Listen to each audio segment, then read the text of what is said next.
Hello, hello, hello. Welcome back to my channel. My name is Erica, and this is the Love Project, where we discuss all things love, the love of God, the love in family, the love in friendship, the love in relationships, marriage, child to parent, and all things in between. If you are new here, please be sure to like, comment, and subscribe. Go ahead and join the Love Squad. Thank you all for coming back. As you know, we are starting off 2024 strong, and so we are in season 2 of the Love Project. So I'm gonna kind of do like they do on the shows, or I'm not gonna be naming it like this and that, this and that. This is gonna be episode, right? So this is episode 1 of season 2 of the Love Project. So today we will be discussing desire or desperation. So listen, y'all. We talking about dating. We talking about when you are preparing to date somebody, when you are preparing to just put yourself out there, when you are preparing to get you a wife, whatever you working on. Yeah, we preparing for that. And the way to do so is to kind of just identify where you are, right? Are you operating out of desire, or are you operating out of desperation? As we know, marriage can become an idol to a lot of people, right? I can definitely testify to that because as I was single amongst a lot of single people, and I have watched so many single women and a couple men. They just kind of do it differently, but men also make marriage an idol. And I was always very intentional to kind of check in my heart to make sure that just where I was in the process, so that I didn't put myself in a position to make marriage an idol. And the easiest way to make marriage an idol, honestly, is when you're abstaining, is when you're doing it God's way. Because at that point, you're not getting the benefits of marriage that other people are getting, that's not married and don't care to be married, right? A big reason why they don't care to be married, ain't worrying about being married, is because they're still getting the benefits of marriage. One of them is sex. And so when you decide to do marriage God way, you usually abstain and refrain, and just kind of really think about life long term. And once you have that desire of marriage, you have to be very careful to not let that become an idol in your life, right? So that's the difference between operating in desire and operating in desperation. So we're going to talk about that today. One of the easiest ways I would say that you can identify if you're operating in desire or if you're operating in desperation is, are you getting weary in well doing, right? So one of the things is that you have to identify why you're doing what you're doing. And I mean, a lot of times I hear people talk about being abstinent, or talk about being celibate. I mean, people use the term together simultaneously, or they exchange the word for one another, but it's not the same. So to be abstinent is to be abstaining from something for a period of time, which is what y'all should be believing to do.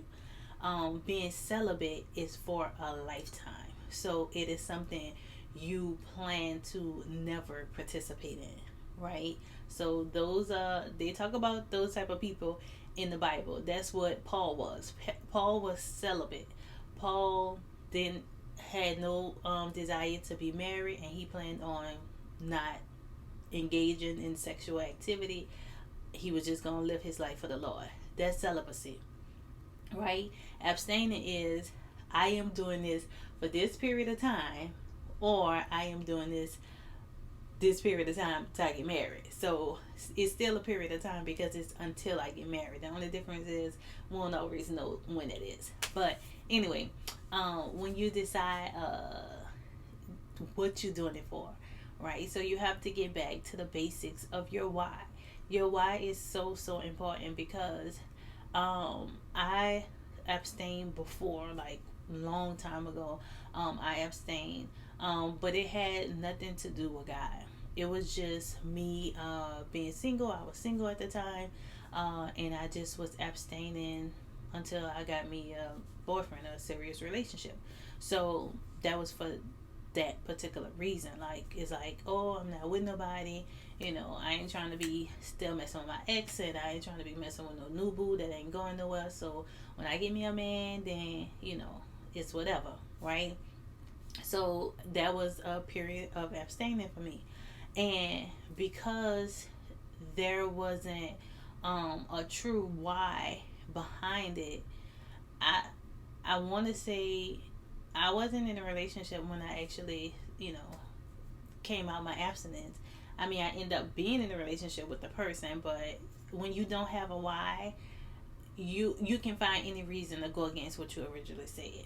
So there's that. But when I started abstaining because I wanted to live right, it hit different.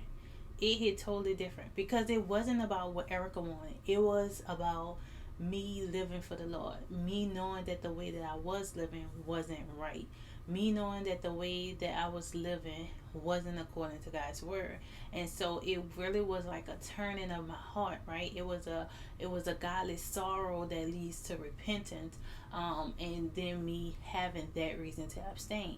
And ultimately, obviously, that brought me to a place of being able to not only meet my husband, who was also abstaining, but for us to be able to abstain until marriage. So because that why was in place, I was able to be equally yoked and connect with a person who had the same value, had the same why as me, and now we get to testify of God's goodness in that season of singleness, and how He was able to keep us through our abstinent journey.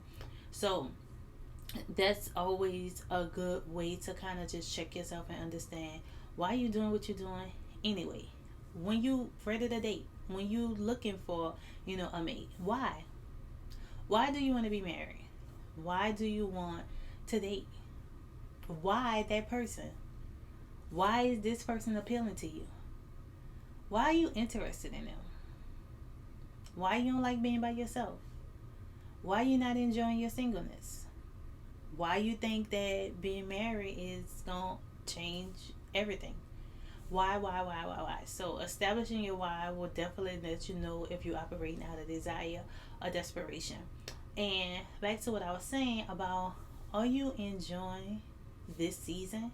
That is very, very important to think about when you want to know if marriage have become an idol for you, if you're operating, out of desperation or out of desire. Because if it's a desire, you're going to be okay with where you at now. Because the thing about desire is a hope for the next level. Desire is a hope for the future. So you understand that, yes, this is what I want. This is in my heart. This is what I want. But I know that that's coming, right? My desire is for this thing to be a manifestation. My desire is for me to be able to attract the same type of person, so on and so forth.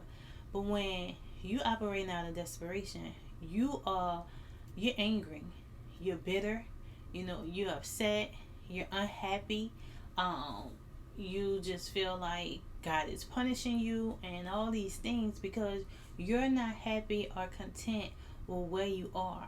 And the thing about singleness is you have to enjoy every season of your life. Like, seasons are for a reason. If we look at the 4 season, right? You have spring, you have summer, you have fall, and you have winter. Every season is necessary for the earth, right? Every season is necessary for how the Lord set things up to work. If there was no spring, there will be no blossom, right? If there was no winter, there wouldn't be no killing and deading off the old to prepare for the new.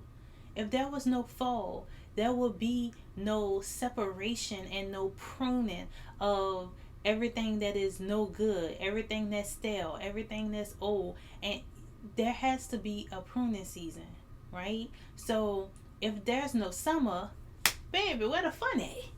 Where the swimming? Where the beaches? Where is that? So you need every season, right?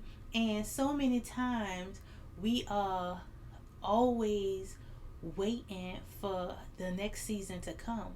But how about we just utilize the season we in? How about you just be happy with the season that you're in? Because the best thing about seasons, and so many times we forget this, seasons change. This too shall pass. You will not be single forever, especially if you get your mind right. You won't be single forever. Think about it this way, and I always speak of it in this way about like children, like childhood. I'm sure you remember when you was young, you wanted to be grown so bad. You was like, if I'm 8, that means I'm 18. If I'm 28, and you couldn't wait to be 28, and you couldn't wait to be 22, and all of this stuff. And it's like, you're only a child for a portion of your life. You're a child way shorter than you're an adult. You get to be an adult till you die. You get to be an adult till you die. You only get to be a child for 18 years. So if only children will enjoy childhood, because adulthood coming. It's inevitable. It's coming, right? And then guess what? When you get there, oh, adulthood is the worst hood I've ever been to. I don't like it here. I don't recommend it. I give it 0 stars. Bills, and more bills. The fact that I gotta go to work 5 days out the 7. The fact that I spend more time on the job than I do at my own house that I pay a mortgage on. Come on, somebody. Tell the truth and free yourself. If only we would think about dating like that and singleness like that, you wouldn't be so anxious. You wouldn't be so anxious. I guarantee you, you will be like, listen, let me go ahead and enjoy this, because when this woman come, baby, I'm going to have something on my hand. And that's how I was. I'm telling y'all, I desire marriage. I desire marriage since I was a little girl. But when I was single, I told myself, I was like, baby, I'm going to enjoy these solo trips. I'm going to enjoy sleeping in. I'm going to enjoy cooking when I want to. I'm going to enjoy going to happy hour on Fridays. I'm going to enjoy spending my money how I want to spend my money. I'm going to enjoy doing what Erica want to do. If I want to go, I go. If I don't, I don't. If I don't want to do nothing, I don't. If I want to have 25 people over my house, that's what I'm going to do. I'm going to enjoy this, right?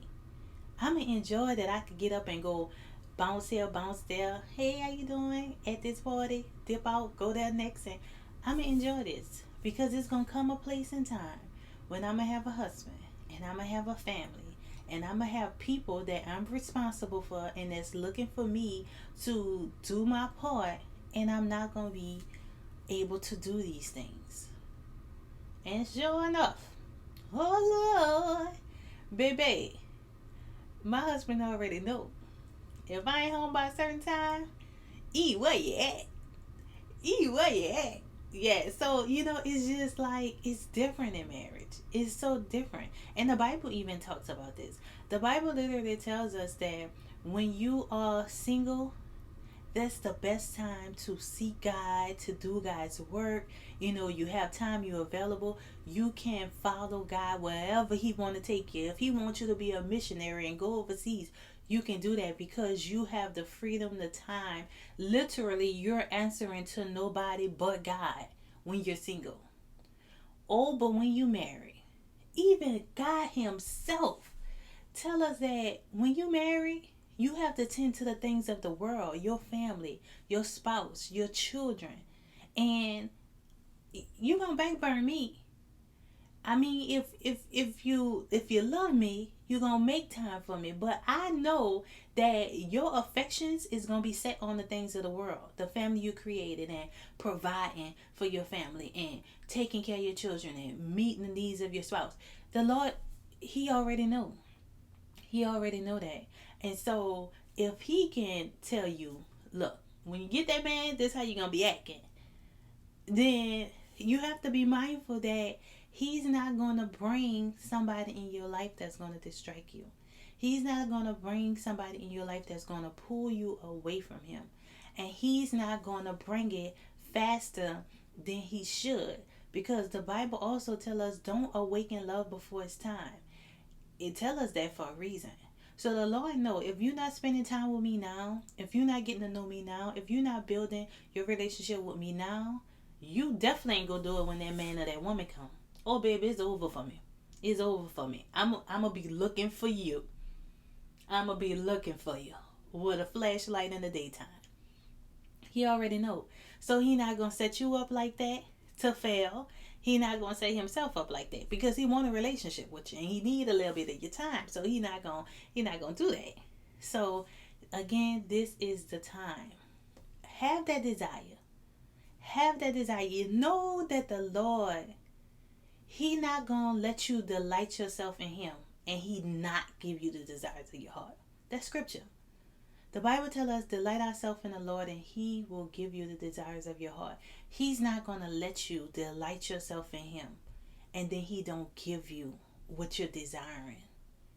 He won't do that to you. That will make him a liar. And God is not a man that he should lie. Hallelujah. Listen. So he not going to do you like that.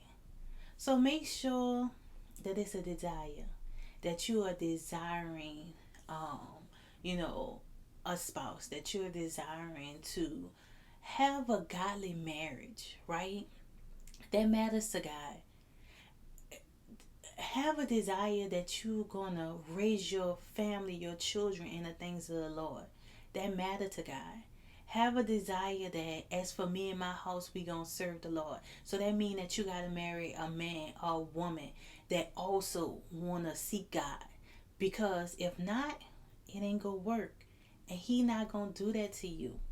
Especially if you've been trying to spend time with him, been trying to build your relationship with him. He could give you marriage. He could give you marriage tomorrow.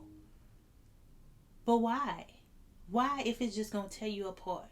Why if it's just gonna pull you away from him? Why if it's just gonna make you think that the Bible tells us that husbands supposed to love their wives as Christ loved the church. So if you get a husband that's abusing you, then you're going to start seeing God in that light. He ain't going to do that. He not going to put no man in position to speak against him or to make him look bad. Not my God. So all of these things come into play. So just make sure that you're operating out of desire and not out of desperation. Don't listen. I know we have these lists, and a list is fine. A list is fine because it helps you to narrow down what's important. I had a list. Now, mind you, and I've said this on the previous video, your list should consist of character, not preferences, right? What's the difference? A character is a man who loves God, a man who is saved. That's character. To say a man who is dark skinned, that's a preference. It's a preference, baby. And ain't nothing wrong with you liking dark skin, because God, I love me some dark skin too. Oh, Mr. Chocolate, right? So ain't nothing wrong with that. That's the cherry on top. But your list gotta be character. So when you meet a man and you start talking to him and you're like, do he love God? Check. Is he passionate? Check. Is he ambitious? Check. You can check those things off. Those are characters because those things, it lasts past how a person look. Baby, listen. If I pull out the wedding footage, me and Marcus don't look the same. I mean, we look the same. But baby, I'm thick. He thick. And we don't look like the wedding video. So if we was just going off that, we would be... yeah, we'll be mad. We'll be quite mad at each other. But we ain't complaining. Because, I'm going to get right. I'm working on something. He going to get right. He working on something. But at the end of the day, his character, he is the same man that slid in my DM. He is the same man who he told me he was. He is the same man to this day because character don't change. And I'm gonna say this little quote. So I don't know if y'all watch Tony Gaskins. I call him Uncle Tony because I really like him. He said, "Let a man character be his currency." Listen, that'll preach by itself. Let a man character be his currency. That means that currency is how you spend money, right? How you exchange goods, services. Let a man character be his currency.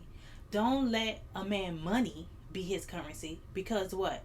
You can have money and no character. So Zig Ziglar, he made a statement that pretty much said that no amount of money can buy character, but character can make you any amount of money. Ain't that the truth? So when women out here talk about they want a man that's 6 foot, make 6 figures, and have a six pack, sound like the devil to me. 666. I don't know about that. Listen, I've never been a woman that was stuck to this box and this criteria of a man. Why? Because I've had those type of guys. Listen, I done had some fines to men. I done had some fines men. And when I tell you, baby, the inside was rusty, dusty, raggedy. All of that. So, the man wasn't the man then. So, he was tall, over 6 feet. He was fine. I done had a few men with some money. But they didn't have character. And to this day, that's why I ain't with them. Because I've always been a woman of character. How much more should a man have character? So just know that your list should be based off character. Don't talk about he gotta do this and he gotta be that and he gotta be 6 foot. First of all, the average man is what, like 5'9", 5'10"? And it's not to say you're attracted to what you're attracted to, but be open. There's not many men that's over 6 foot tall. It's not. So you already shrinking your little pool down to these real tall men, right? Then on top of that, you want him to like jazz. What tall man you know like jazz? Probably none. Why? Because he probably so tall, he probably can't even dance. Who knows? You want him to make 6 figures. I mean, I don't know. The only other productive tall men I can think of is like Tyler Perry.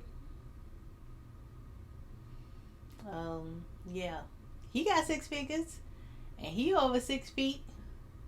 But yeah, I'm mind my business. Anyway, so be mindful of that when you want 666. That you might get something, but then you might be compromising something else. So it's not worth it. So I just say to make sure that your list is of character. Same with men.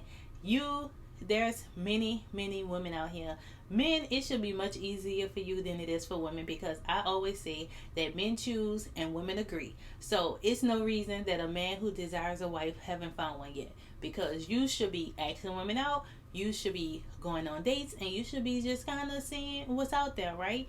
And having options. There's more than enough good women, single women, godly women, right, who got their stuff together. They're out there. So what are you looking at?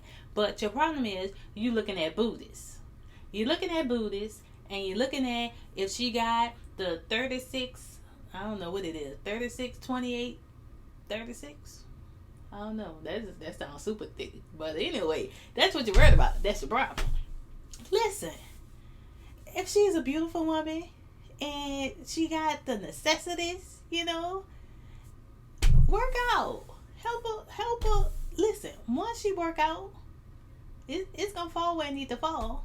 If you're not attracted to her, then just don't entertain it. You don't have to entertain what you're not attracted to, and that's man or woman, because attraction is very important. I'm not telling y'all to just go find y'all a booger.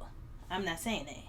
I'm just saying don't worry about the things that don't matter when it all boils down. When your health is in jeopardy, when money is on the line, when you need a ride or die, when you need somebody who gonna take care of your children while you have to take care of your parents, when you have somebody that's gonna work with you to make sure that this get done and that get done, when you have a person that's gonna push you to the next level in your business, those things, guess what? Whether they 6 foot or whether she got a big booty, those things don't matter when it comes down to the come down. So that's why I'm saying make sure your list consists of character and that you're operating from desire and not desperation, because desperation will cause you to run after those things that have no true value. Desperation will have you settling for, well, at least this or at least that, I can change them, or they got potential, or maybe. No, desperation do that. Desire says this is nice, but this ain't for me. Desire says, oh Lord, thank you for showing me a man that have these type of characteristics, let me add that to my list. He ain't mine, he ain't for me, but now I know what I'm looking for. Desire says, oh Lord, I love that this person found love and I can't wait till it happen for me. That's desire. That's hope, right? So again, just make sure that you're operating out of desire and not desperation. Do not let marriage become an idol in your life. And of course, if you find yourself fighting between loneliness and desperation and all of those things, go to the word and remind yourself that the Lord will give you the desires of your heart if you take delight in him. All right. See you next time. Love ya.